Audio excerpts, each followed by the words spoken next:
안녕하세요. 재테크하는 아내 부채입니다. 오늘 되게 특별한 게스트분을 모셨는데요. 인사 부탁드려요. 네, 안녕하세요. 이현정입니다. 저는 부동산 경매에 대중화를 일으킨 나는 돈이 없어도 경매를 한다 라는 책으로 지금 여러분들 앞에 서 있는 이현정이고요. 지금 5번째 책을 출간을 했어요. 저는 이제 부동산 투자를 주로 업으로 하고 있고요. 그리고 경매 강의를 한 지 10년 차예요. 투자는 14년째 하고 있습니다. 사실 대중적인 이런 주택은 저도 안 한 지 꽤 됐어요.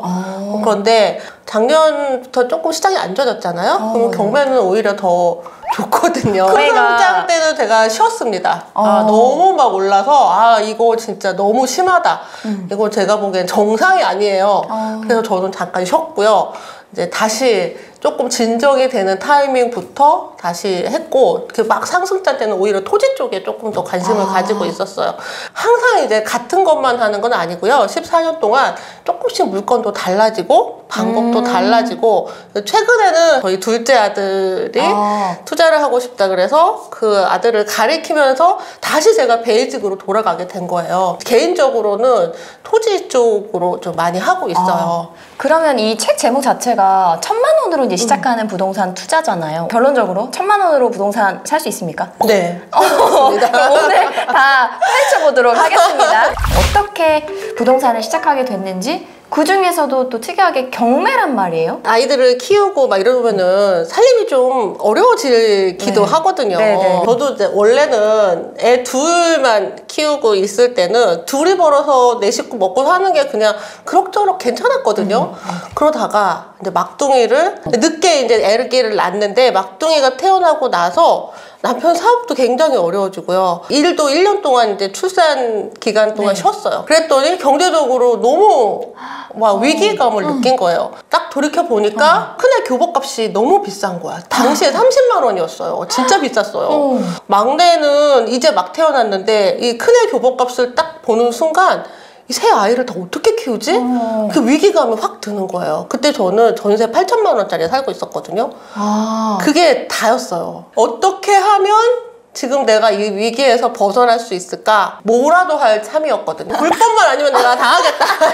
이제 동생이 경매를 강의를 듣고 와서, 근데 경매라는 거 있는데 한번 나랑 같이 가보자 라고 한 거예요. 갔어요. 전 부동산 1도 몰랐고 등기부등본 볼 줄도 모르고 관심도 없었고, 근데 돈이 없어도 경매를 할 수 있다는 거예요. 일단 입찰 보증금이 있으면 되고 자금은 대출이 된대요. 해가지고 가셨군요. 네, 대박. 이런 게 어딨어. 그래서 마이너스 통장, 근데 2천만 원짜리가 있었어요. 마이너스 통장으로 입찰을 하게 됩니다.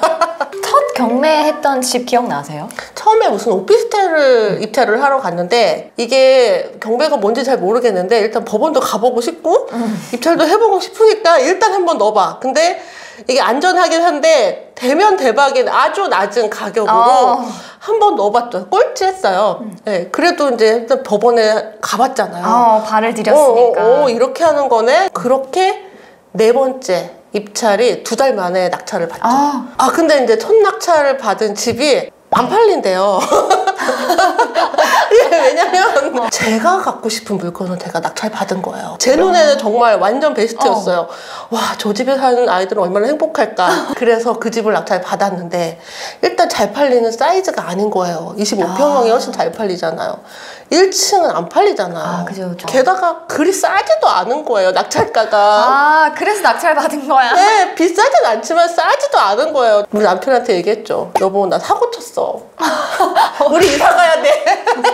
그래서 그 집에 이사를 갔어요. 대출을 또 많이 해주잖아요. 그 당시로도 꽤 대출을 많이 해줬거든요. 대출을 받고 이제 전세로 잔금을 하고 했더니 진짜로 제 손에 3천만 원이 남았어요. 그래서 이제 우리 집에 대출 이자를 내야 되잖아요. 우리 집에 대출 이자를 내기 위해서 본격적으로 경매를 시작을 했고요. 그 돈으로 바로 다음 물건을 했는데, 정말 이제 저 그때는 부동산 1도 몰랐을 때니까 이제 알았단 말이에요. 25평의 기준층. 그랬더니 2달 만에 팔리더라고요. 3천만 원에 낙찰 받았는데 2달 만에 팔아서 3천만 원을 벌었어요. 그러면 그 첫 집에 지금도 혹시 살고 계세요? 이사 들어가고 나서 14년째 지금도 거기서 살고 있습니다. 어머나. 제 호적 초본이 5장이에요. 혹시 무슨 뜻인지 아세요? 그 집에 이사 들어가기 전까지 40번을 이사를 다녔어요. 그래서 한 집에 이렇게 사는 게 좀 너무 행복해요. 근데 이제는 이사 갈 때가 됐어요. 저희 아이가 이제 중학교로 올라갔기 때문에 이제는 좀 움직여야겠다라고 생각을 하고 있고요. 올해 말이나 내년 초에 이사 계획이 있어요. 뭔가 해피엔딩 같은. 그 집은 저한테 굉장히 소중한 집이고 대단한 성공이 아니었지만 저한테는 아주 큰 성과였던 것 같아요. 그 첫 낙찰받은 집에서 14년을 사는 것 자체가 되게 흔한 케이스가 아니어가지고 이 얘기를 들으니까 약간 돈에 대한 마음가짐 자체가 좀 다르다라는 걸 느꼈어요. 사실 요새는 막 허세도 인플레이션이라고 해가지고 코로나 때문에 막 다 이렇게 갇혀있고 하다 보니까 뭔가를 다 나가고 고급 스포츠 즐기고 뭐 여행 가고 이런 게 되게 많거든요. 근데 자산이 많으신데도 불구하고 이렇게 얘기를 하시니까 좀 와닿는 것 같아요. 경매가 아니어도 부동산 투자를 하기 위해서는 어쨌든 시드를 관리를 잘 해야 되잖아요. 꼭 이런 거는 내가 그래도 몇 가지 좀 지키려고 한다, 뭐 절제하려고 한다 이런 거 있으세요? 저도 옛날에 엄청 절약을 했거든요. 경매하기 전에는 1년에 옷을 딱 2벌밖에 안 샀어요. 정말 살 돈이 없었거든요. 네. 그래서 제가 8년 동안 전업주부로 살았거든요. 그러니까 외벌이 남편이 뭐 얼마나 벌어오겠어요. 그거 갖고 아껴서 살아야 됐었고 그러다가 막내를 낳으면서 제가 마음을 바꿨어요. 더 이상 절약하지 않겠다고. 절약만으로는 네. 이게 절대 부자 된 사람 못 봤거든요. 더 벌겠다고 마음을 바꾸고 경매를 한 거예요. 더 이상 그게 아낀다고 해서 돈이 모아지지가 않더라고요. 더 내 부가가치를 높이고 그리고 더 수익을 낼 수 있는 물건을 찾고 물건 하나 더 하는 게 더 돈이 된다는 거를 알고 나서 필요한 만큼이 아니라 할 수 있는 만큼 더 벌려고 해요. 우리가 이제 부동산을 투자하는 방법이 매매도 있고 청약도 있고 여러 가지 방법들이 있잖아요. 네. 근데 왜 굳이 경매여야 하냐? 이런 장점이 있을 것 같아요. 처음 시작하게 된 이유는 간단했어요. 대출을 많이 해준다 그래서 시작을 했죠. 근데 지금은 사실 똑같거든요. 경매나 일반 매매나 똑같아요. 그런데 저렴하게 살 수 있다는 장점이 있죠. 경매는 저렴하게 사지 않으면 실패한 거예요.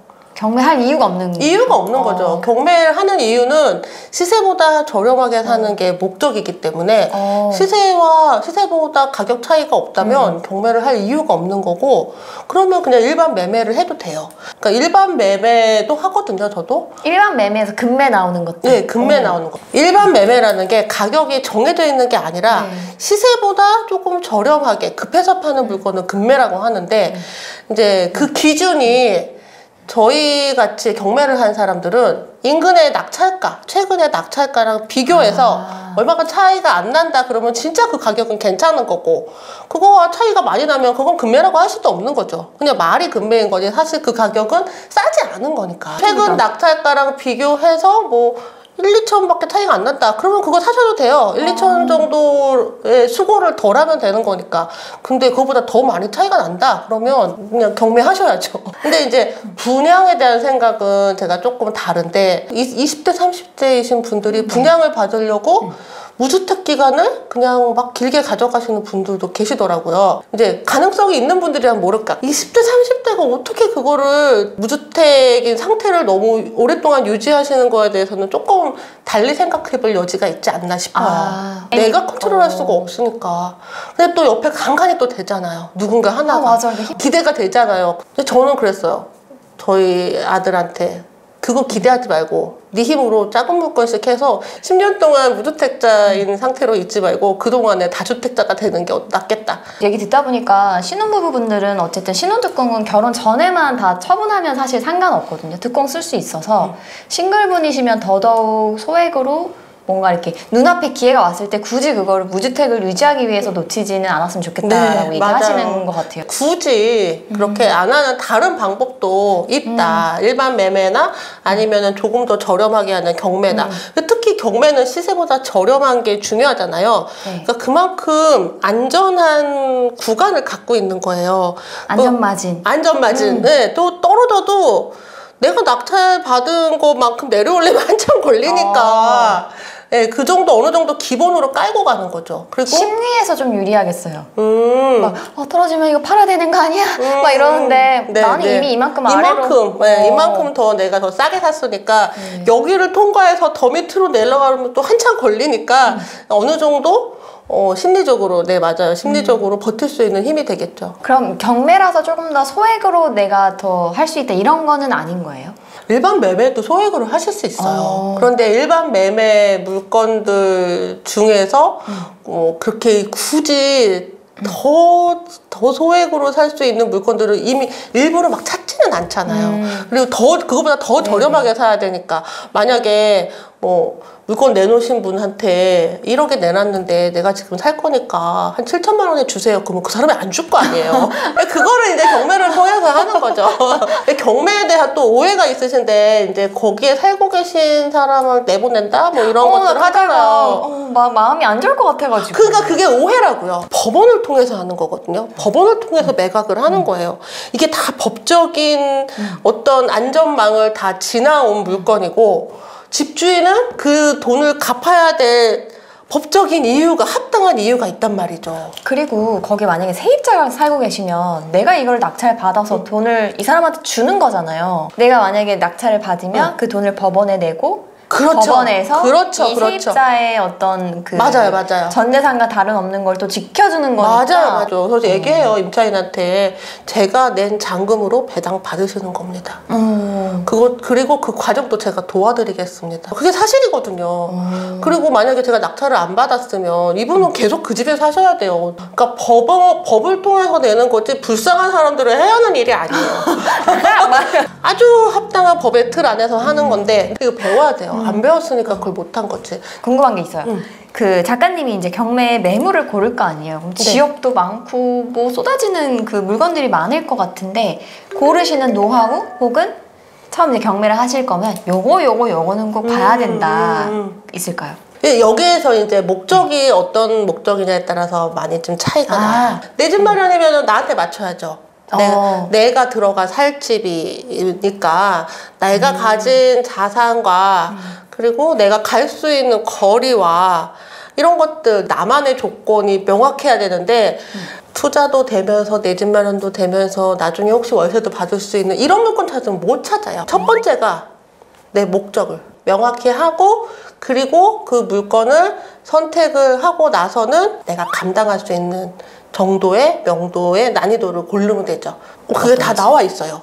그게 서류상에 다 나와 있어요. 경매가 어려운 이유가 용어가 어렵거든요. 법률 용어가 들어가니까 이제 법원에서 하는 일이다 보니까 근데 알고 보면 별거 아니거든요.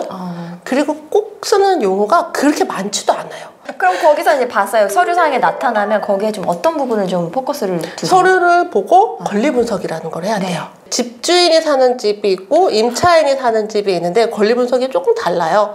집주인이 사는 집은 비교적 간단해요. 거기 채권자들 중에서 특별한 권리가 있어서 낙찰자가 떠안아야 되는 것이 있는지 없는지 요것만 확인하면 되고 임차인이 사는 집이라면 임차인이 보증금이 잘 배당을 받는지 아니면은 보증금 배당 못 받았을 때 혹시 낙찰자한테 달라고 할 수 있는 권리가 있는지 이런 것들을 확인을 하면 돼요. 요거는 이제 권리 분석이라고 해요. 그럼 제일 좋은 케이스가 제가 이해한 게 맞을까요? 집주인이 살고 있는 게 그나마 조금 쉬워 보이고 만약에 임차인이 살고 있다면 임차인이 이 집이 경매에 넘어가도 본인의 보증금을 전부 배당받을 수 있는 케이스. 맞아요? 알겠습니다.